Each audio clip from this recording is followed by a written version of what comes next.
नमस्ते बच्चों। आज हम क्लास 9 बी हाइव की पहली कहानी द फन दे हैड को समझेंगे। यह कहानी भविष्य की पढ़ाई और पुराने समय के स्कूल के बीच का अंतर दिखाती है। इसे ध्यान से सुनिए क्योंकि अंत में मैं आपसे कुछ सवाल पूछूंगा। तो चलिए शुरू करते हैं। कहानी 17 मई 2000 157 के दिन शुरू होती है। 11 साल की लड़की मार्गी अपनी डायरी में लिखती है कि आज टॉमी को एक असली किताब मिली। बच्चों, क्या आप जानते हैं कि 2157 में किताबें कैसी होती थीं? वे किताबें स्क्रीन पर होती थीं, जिन्हें टेलीबुक कहते थे। कागज वाली किताबें उनके लिए बहुत पुरानी और अजीब लगती थीं।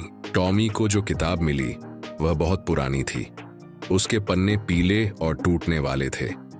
मार्गी को यह देखकर बहुत हैरानी हुई, क्योंकि उसने सोचा कि असली किताबें तो सिर्फ पढ़ने के बाद बेकार हो जाती हैं, जबकि टेलीबुक्स को बार बार पढ़ा जा सकता है। फिर भी दोनों बच्चे उस असली किताब को लेकर बहुत उत्साहित थे। अब कहानी में बात होती है पुराने स्कूलों की। मार्गी और टॉमी को किताब पढ़कर पता चला कि पुराने समय में स्कूल आज के स्कूलों से कितने अलग होते थे।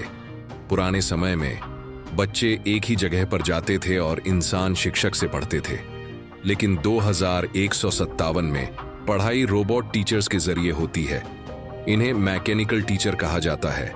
मार्गी को यह जानकर बहुत हैरानी हुई कि पुराने स्कूलों में बच्चे एक साथ पढ़ते, खेलते और दोस्त बनाते थे। वह सोचती है कि पुराने स्कूल कितने मजेदार होते होंगे।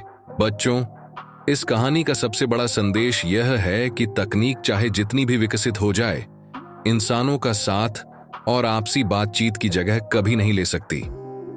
पुराने स्कूलों में दोस्ती, मस्ती और एक इंसान शिक्षक की जो भूमिका थी, वह पढ़ाई को मजेदार बनाती थी। कहानी के अंत में टॉमी किताब को बंद करता है और कहता है कि यह किताब बहुत बोरिंग है, क्योंकि इसे एक बार पढ़ने के बाद दोबारा इस्तेमाल नहीं कर सकते।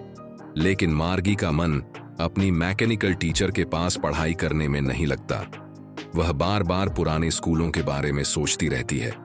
उसे लगता है कि पुराने स्कूलों में पढ़ाई का असली मजा था। तो बच्चों, द फन दे हैड कहानी हमें यह सिखाती है कि असली पढ़ाई सिर्फ किताबों और मशीनों से नहीं होती। पढ़ाई का मजा तब आता है जब हम दोस्तों के साथ मिलकर सीखें। यह इंसान और इंसान के बीच के जुड़ाव को भी दिखाती है। अब आप बताइए, अगर आपको मौका मिले तो आप किस तरह के स्कूल में जाना चाहेंगे? पुराने स्कूल या भविष्य के स्कूल? मुझे कमेंट में जरूर बताइए।